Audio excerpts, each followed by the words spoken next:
우리 한번 고백합시다. 다니엘의 중보 기도. 다니엘, 하나님은 심판자, 하나님은 심판자시다라는 이름의 뜻이 있는 다니엘. 여러분, 다니엘이 누굽니까? 다니엘은 뜻을 정하여 기도했던 사람이죠. 다니엘은 예루살렘에 살던 귀족이었습니다. 귀족.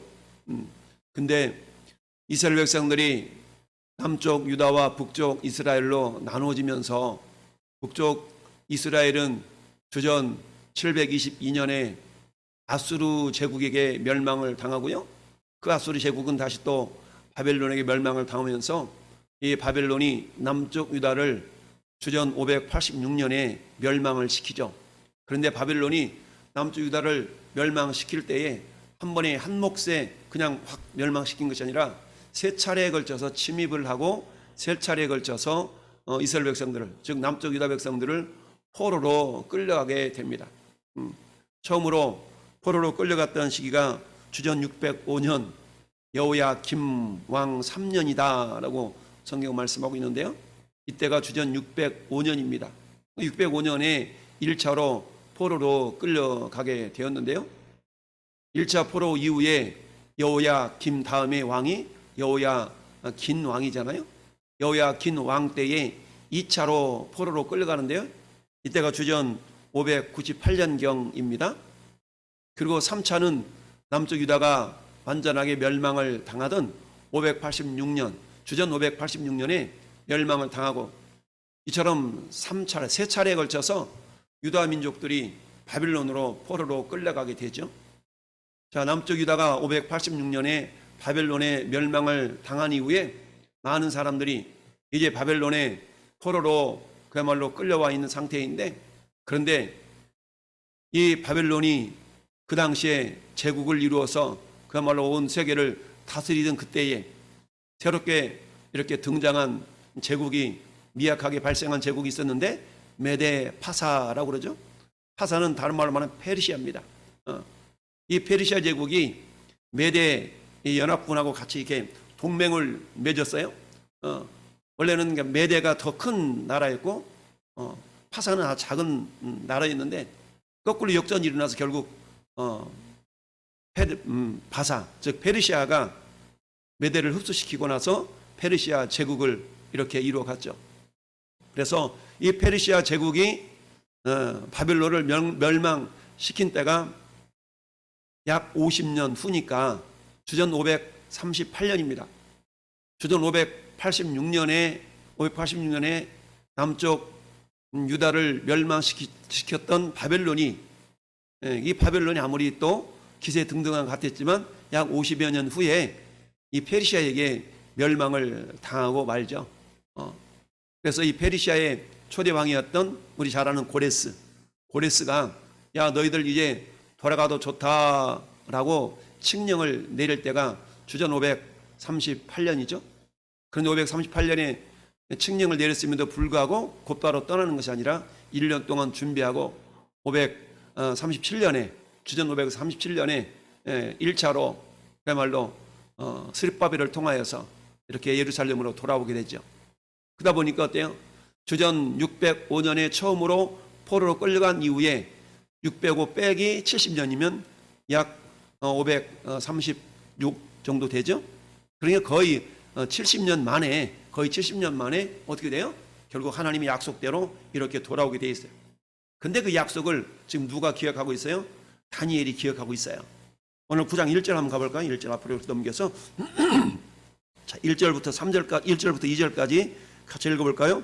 메대 족속 아하수에르의 아들 다리오가 갈대아 나라 왕으로 세움을 받던 첫해 곧 그 통치 원년에 나 다니엘이 책을 통해 여호와께서 말씀으로 선지자 예레미야에게 알려주신 그 연수를 깨달았나니 곧 예루살렘의 황폐함이 70년 만에 그치 하신 것이니라. 아멘.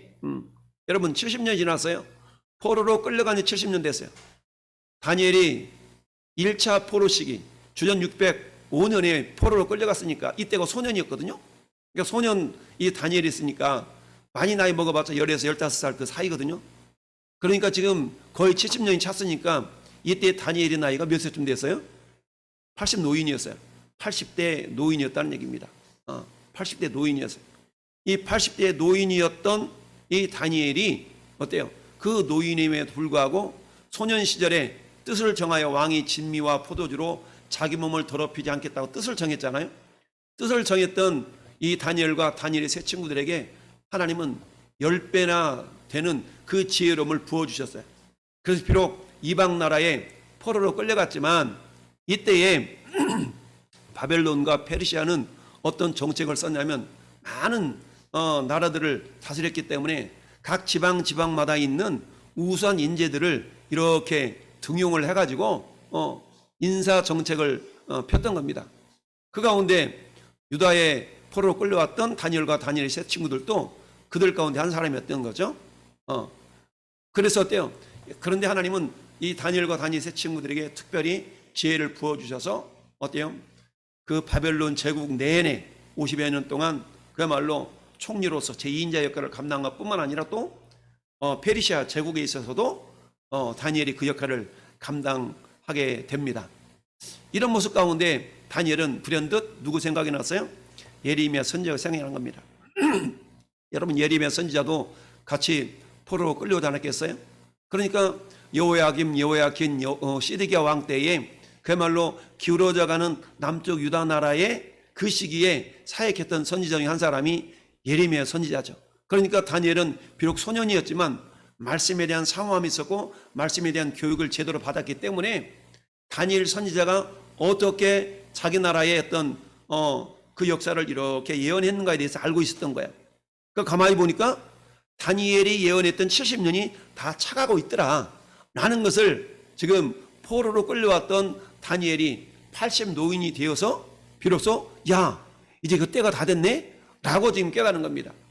그러면서 이 다니엘이 기도를 하나님 앞에 올려드리면서 쭉 기도하는 내용은 결국 뭡니까? 하나님의 그런 약속의 말씀, 아니 회개할 기회를 주셨음에도 불구하고 회개하지 아니하고 목소리를 듣지 아니하였으므로 말미암아서 결국 우리 하나님께서 어떻게 표현을 하고 있어요? 하나님이 14절에 여호와께서 이 재앙을 뭐 했다가? 간직하여 두셨다가 간직해 두었다가 이거 간직해 뒀다가 우리 아들내미 장가갈 때 써먹어야지. 보통 이런 일들이 있는데 하나님이 재앙을 간직해 뒀다가 때가 되니까 그 재앙을 내리셨다라고 표현하고 있어요. 하나님은 재앙을 간직하고 계셔요.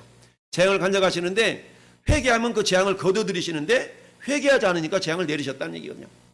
우리가 잘 아는 저 이집트 땅에 10가지 재앙을 내리시면서 15절에 강한 손으로 주의 백성을 애굽 땅에서 인도하여 내셨던 역사를 우리 새벽기도 말씀 묵상을 통해 우리 이미 다 경험했죠.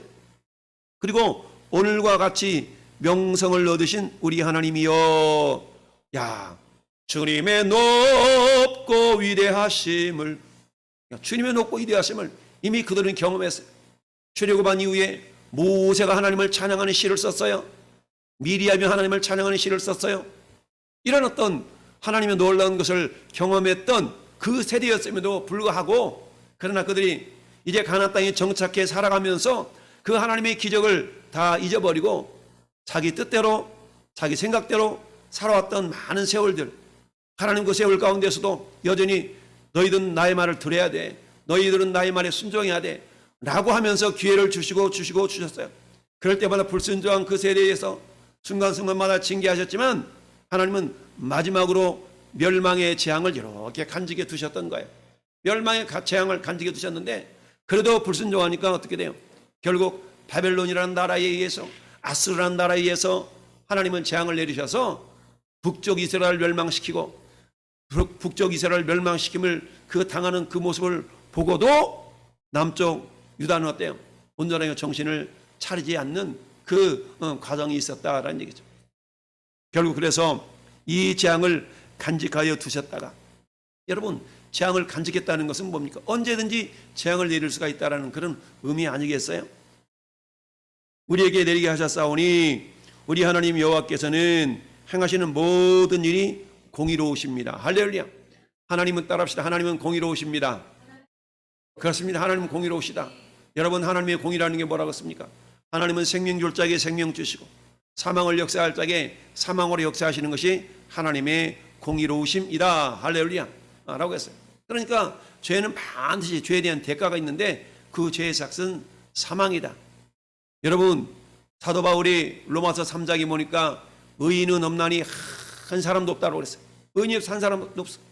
로마서 6장 23절에는 모든 사람이 죄를 범하였음에 하나님의 영광이 이르지 못한다라고 말씀하고 있죠.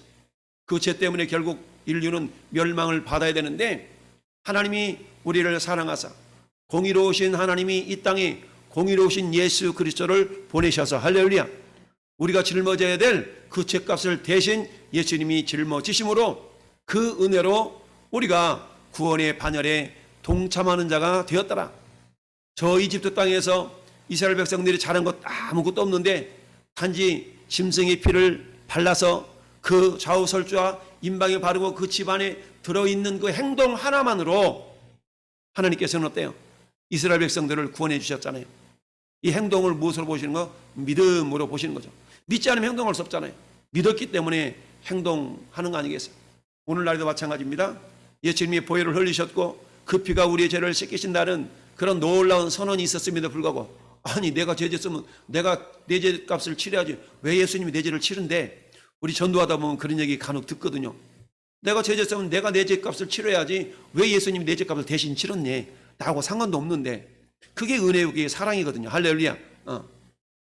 근데 이 사실을 믿고 영접하는 자들에게는 하나님의 자녀가 되는 권세가 주어지지만 저 이집트 땅에서 짐승이 피를 발라서 너희가 그 안에 들어가 있으면 멸하는 자가 니네 집을 건너갈 거야. 나는 하나님 말씀을 믿고 순종한 자에게는 멸망이, 심판이, 재앙이, 저주가 임하지 않았지만 믿지 않는 자들에게는 재앙이 임했다고 그랬어요. 그 영적인 원리가 오늘날 똑같아요. 예수는 흠없는 하나님의 아들로 이 땅에 육신의 모습을 입고 이 땅에 오셨지만 우리의 모든 죄를 다 담당하시게 하여서 십자가에 죄 없이 값 없이 피 흘려 죽으셨어요. 할렐루야.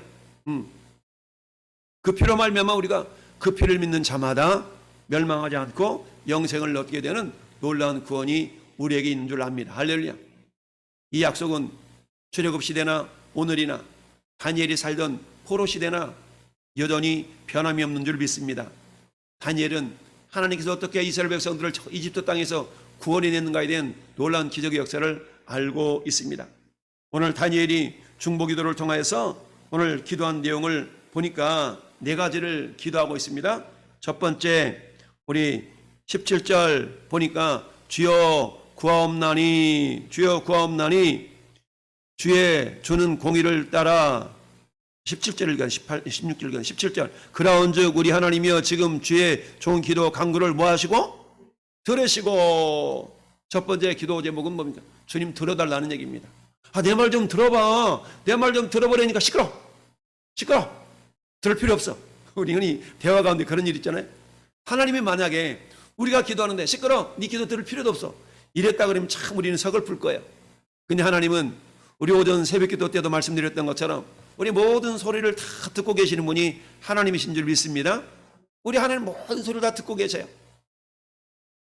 미리암과 아론이 모세를 비방한 소리도 듣고 계시고 할렐루야. 나 이부다리 속에서 어떻게 해요? 그야말로 암흑의 성도를 이렇게 비방하는 소리도 듣고 계시고 할렐루야. 하나님 다 듣고 계신다고 그랬어요. 그러니까 우리는 어때요? 입술에 파수꾼을 세우라. 할렐루야. 파수꾼을 보초를 세워야 돼. 아무 말이나 막 나오지 않도록 파수꾼을 세워야 됩니다. 첫 번째 기도 내용, 중보기도 내용은 우리의 기도를 들어달라는 얘기입니다. 할렐루야. 우리 하나님이여 지금 주의 종의 간구와 기도를 들어주소서. 할렐루야. 첫 번째는 뭐예요? 들어달라는 얘기입니다. 들어주소서 나의 주여. 들어주소서. 들어달라는 얘기입니다. 제발 나의 이 소원을 들어달라고. 우리나라의 전임 정부 시대 때 청와대 뭐가 있었죠? 이게 청원 게시판이라는 게 있었잖아요. 그래서 게시판에 몇 명 이상이 되면 거기에 대해서 막 응답도 해주고 막 이런 일이 있었잖아요. 제발 들어달라는 거 아니겠어요? 옛날에 우리 조선시대 상소문이라는 것도 있고 들어달라는 거 아니겠습니까? 마찬가지입니다. 우리가 기도할 때 하나님 우리 아무개 성도의 기도를 들어주시고 아무개 집사의 기도를 들어주시고 우리의 기도를 들어주시고 우리가 중보 기도할 때 하나님 우리를 기도의 일꾼으로 불러주셨는데요. 우리가 기도할 때 내 자신의 기도뿐만 아니라 하나님 우리의 기도의 제목 이러이러한 기도 제목이 있는데 이걸 들어주세요 라고 우리가 기도할 수 있어야 됩니다. 할렐루야. 여러분 하나님의 모세를 저 이집트 땅으로 보낼 때에 하나님이 이렇게 말씀하시잖아요. 여호와께서 이르시되 내가 애굽에 있는 내 백성의 고통을 분명히 따릅시다. 보고 그들의 감독자로 말미암아 부르짖음을 따릅시다. 듣고 그 근심을 알고 내가 내려가서 그들을 애굽인의 손에서 따릅시다. 건져내고 그들을 그 땅에서 인도하여 내고 데려가려 하노라. 하나님께서는 어때요? 보시고 아시고 들으시고 그래서 건져내고 인도하여 데려가려고 그런다. 그러니까 네가 가서 그 일을 좀 해주라 라고 하나님이 모세를 보내셨던 아닙니까? 마찬가지로 오늘 이 밤에 하나님 말씀하십니다. 내가 너희들이 기도를 듣고 싶다. 누가 내게 부르짖어 저들을 구원케 할까? 누가 나를 위해 가서 나의 사랑을 전할까? 누가 내게 부르짖어? 누가 내게 부르짖어? 그렇지 않습니까? 누가 내게 부르짖어? 하나님은 오늘 또 하나님을 향하여 부르짖는 기도의 사람을 찾고 계십니다. 오늘 하나님은 내 백성을 위한 그 중보의 기도, 그 중보의 기도자들을 하나님은 찾고 계십니다. 이 밤 이 무더위를 뚫고 이 자리에 함께 나온 사는 성도 여러분이 하나님이 찾으시는 바로 그 주인공인 줄 믿습니다. 하나님이 여러분을 바라보시고 그래 네가 내 마음을 기쁘게 하고 있구나. 할렐루야. 하나님을 기쁘시게 할 것이 무엇인가 시험해보라고 그랬잖아요. 이처럼 함께 나와 기도의 모습으로 주 앞에 나온 여러분들을 주님이 기뻐하신 줄 믿습니다. 두 번째, 다니엘이 중보기도한 내용은 17절 하반절을 보니까 주의 얼굴빛을 주의 황폐한 성소에 따릅시다. 비추소서. 여러분, 성소는 성전을 의미하잖아요. 성소는 성전으로 발전됩니다. 그 성전은 예수님이 성전이라고 그랬어요. 근데 그 예수님 우리 안에 와 계시기 때문에 우리 몸이 성전이에요. 할렐루야. 이 말은 뭡니까? 황폐한 성소에 비추시옵소서. 이 말은 주의 얼굴빛을 우리의 황폐한 성소에, 여러분 내 몸이 성전이기 때문에 나에게 비춰달라는 얘기입니다. 고백합시다. 주의 얼굴빛을 우리에게 비춰주소서. 여러분 민수기서 6장 보니까 모세가 아론에게 명령합니다. 아론아, 예 모세요, 너는 이스라엘 백성들을 향해 이렇게 축복해라. 어떻게 축복할까요? 여호와는 내게 복을 주시고 너를 지키시기를 원하며 여호와는 그의 얼굴을 내게 비추사 은혜 베푸시기를 원하며. 할렐루야. 여호와는 그 얼굴을 내게로 향하여 드사 평강 주시기를 원하노라 라고 축복해라. 할렐루야. 그럼 내가 복을 주겠다 라고 모세가 아론에게 명령하죠. 아론이 그대로 축복했습니다. 하나님이 그 축복의 기도를 들으시고. 할렐루야. 오늘 하나님이 다니엘의 기도를 들으시고. 할렐루야. 오늘 하나님께서 저와 여러분의 기도를 들으시고. 할렐루야. 그때 역사하셨던 하나님, 모세를 통하여 역사하셨던 하나님, 아론을 통하여 역사하셨던 하나님, 할렐루야. 다니엘을 통하여 역사하셨던 하나님은 동일하신 하나님인 줄 믿습니다. 그 하나님이 지금도 저와 여러분의 기도를 통해 역사하시는 하나님이심을 믿습니다. 우리의 중보 기도에 하나님의 얼굴빛이 나에게 머무는 것뿐만 아니라 우리 교회 공동체에 머무는 것뿐만 아니라 이 대한민국의 저 북녘 땅에 할렐루야 비추도록 우리는 이 시간 기도해야 될 줄로 믿습니다.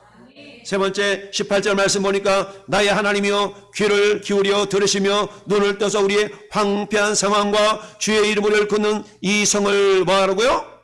보옵소서. 나 좀 봐봐. 엄마 나 좀 봐달라니까. 됐어. 엄마 그래도 나를 봐야 돼. 나 좀 봐줘. 여기 좀 봐주시겠어요? 여기 좀 와서 좀 봐주시겠어요? 뭐가 문제인데 여기 좀 봐주세요. 이런 문제가 있으면 이거 이렇게 하면 되겠구만. 나에게 문제가 있음을 알고 그 문제를 해결할 수 있는 능력이 없음을 겸손하게 주 앞에 고백할 때, 주님 지금 이스라엘 상황은 어떤 상황이에요? 포로로 끌려간 상황입니다. 하나님 때가 찼습니다. 이 이스라엘 백성들이 힘으로는 어찌할 수 없는 그런 연약한 상황인 거예요. 그러면서 어때요? 우리의 황폐한 상황을 주님 봐주세요. 할렐루야. 봐달라는 얘기입니다. 이 성을 보옵소서. 할렐루야. 우리 하나님은 또 황폐해진 우리의 심령, 황폐한 이 대한민국, 황폐한 모든 경제, 정치, 교육, 문화, 이 모든 상황을 하나님이 이미 보고 계신 줄 믿습니다. 할렐루야. 네 번째 기도한 제목은 뭡니까? 따라합시다. 들으시고 지체하지 마시고 행하소서. 오늘 19절이 그렇습니다. 주여 들으소서, 주여 용서하소서, 주여 귀를 기울이시고 행하소서, 지체하지 마옵소서. 행하달라는 얘기는 뭡니까? 응답해달라는 거 아니겠습니까? 하나님 행해달라고, 하나님 행하시라고, 우리로 말하면 역사해달라는 거 아닙니까? 하나님 역사하여 주옵소서. 할렐루야. 이렇게 기도하는 거 아니겠습니까? 오늘 다니엘이 이처럼 네 가지의 기도를 했습니다. 중복이 됐습니다. 주님 들어주세요. 들어주소서 나의 주여. 들어주소서. 듣기는 들으되 우리에게 얼굴을 향하여 주옵소서. 할렐루야. 내가 뭐로 말하는 것을 보시고 들어달라고 얼굴빛을 우리에게로 향하여 달라라고 고백하고 있습니다. 황폐한 상황과 성을 보옵소서. 우리 하나님은 전능하시고 전지하신 하나님으로서 우리의 상황과 형편을 다 알고 계십니다. 할렐루야. 전 세계적인 어려움을 알고 계셔요. 대한민국의 어려움을 알고 계셔요. 할렐루야. 이 나라의 민족이 어떻게 하나님께 영광을 돌려야 될지를 알고 계시지만 우리가 모르기 때문에 말씀을 통하여 깨닫도록 이 밤도 역사하시는 줄 믿습니다. 할렐루야. 여러분 아무리 이처럼 기도한다 할지라도, 아무리 중보기도한다 할지라도 그저 목석에게 되고 저 기둥에게 되고 저 비나이다 산신령이 빈다고 해서 기도 응답의 역사가 나타나는 거 아닙니다. 따라서 분명한 기도의 대상, 다니엘은 기도의 대상인 하나님이 어떤 분인가 분명한 신앙이 있었습니다. 분명한 믿음이 있었습니다. 그 분명한 믿음은 어떤 믿음입니까? 14절 보니까 모든 일이 공의로우시나. 할렐루야. 따라서 하나님은 공의로우신 분이십니다. 다니엘의 신앙의 고백 속에 하나님은 공의로우신 분이라는 믿음을 가지고 있었습니다. 두 번째, 다니엘이 가졌던 하나님에 대한 믿음은 어떤 믿음이었냐? 따라합시다. 강한 손으로 구원해내시는 분. 그렇습니다. 하나님은 구원자라는 신앙의 고백이 있었습니다. 어떤 상황 가운데서도 놀라운 기적을 통하여서 이스라엘을 구원해내셨던 것처럼 오늘 상황에서 여러분 앞뒤를 돌아봐도 좌우를 살펴봐도 구원해낼 솟아날 어떤 구멍이 없을 것 같은 그 상황이지만 그러나 전능하신 하나님이 강한 손으로 역사하시면 그 상황도 역전이 되어 나타날 줄로 믿습니다. 이처럼 강한 손으로 구원해내신 구원자라는 믿음의 고백이 있었어요. 다니엘은 세 번째 하나님이 어떤 분이신가? 따라합시다. 긍휼이 크신 분. 그렇죠. 우리 인간은 마음이 좁잖아요. 쫌생이잖아요. 그 하나님은 모든 걸 다 포용하고도 남음이 있는 하늘을 두루마리 삼아 바다를 동물 삼아도 하나님의 그 크신 사랑 다 기록할 수 없다고 그랬잖아요. 그만큼 하나님의 긍휼하심은 크신 줄 믿습니다. 이 긍휼이 크신 하나님 앞에 하나님 지난날에 우리 백성들의 연약함과 우리 백성들의 불순종과 불신앙을 이젠 어때요? 용서하시고 회복시켜달라는 그런 기도 아니겠어요? 따라서 하나님은 긍휼이 크신 분입니다. 그렇습니다. 하나님은 긍휼이 크신 분이라고 고백하고 있습니다. 마지막 네 번째 하나님은 어떤 존재인가? 하나님은 따라합시다. 주의 자신을 위하여 주 자신을 위하여 일하시는 분이에요. 여러분 이사야 선지자가 이런 하나님 모습을 잘 고백하고 있습니다. 이 백성은 내가 나를 위하여 지었나니 나의 찬송을 부리게 하려 함이니라. 나 곧 나는 나를 위하여 네 허물을 도말하는 자니. 할렐루야. 하나님 우리 죄를 용서해 주시는데 하나님을 위하여 용서하신다고 그랬어요. 할렐루야. 네 죄를 기억하지 아니라 너는 나에게 기억이 나게 하라. 할렐루야. 주님이 그렇게 말씀하고 있습니다. 내 이름을 위하여 내가 노하기를 더디할 것이며 내 영광을 위하여 내가 참고 너를 멸절하지 아니하리라. 할렐루야. 나는 나를 위하여 이것을 이룰 것이다. 하나님의 역사하심은 하나님의 당신의 영광을 위한 것인 줄 믿습니다. 할렐루야. 다니엘이 이걸 알았기 때문에 하나님 당신의 이름을 위하여 이걸 해주셔야 되는 거 아닙니까? 라고 믿음을 보였던 것입니다. 사는 성도 여러분, 이 시간 우리 함께 기도할 때 첫째, 우리의 기도의 대상인 하나님이 어떤 분인가? 하나님은 공의로우신 분입니다. 하나님은 긍휼이 크신 분이십니다. 하나님께서는 자기의 영광을 위하여서 일하시는 분이십니다. 하나님 놀라운 능력으로 구원해내실 수 있는 분입니다. 할렐루야. 이걸 믿고 우리가 기도하는 거예요. 이걸 믿고 우리가 기도할 때 하나님은 당신의 얼굴빛을 우리에게로 향하여 드사 우리를 바라보시고 우리의 귀를 기울이시고 반드시 행하시는 하나님이신 줄 믿습니다.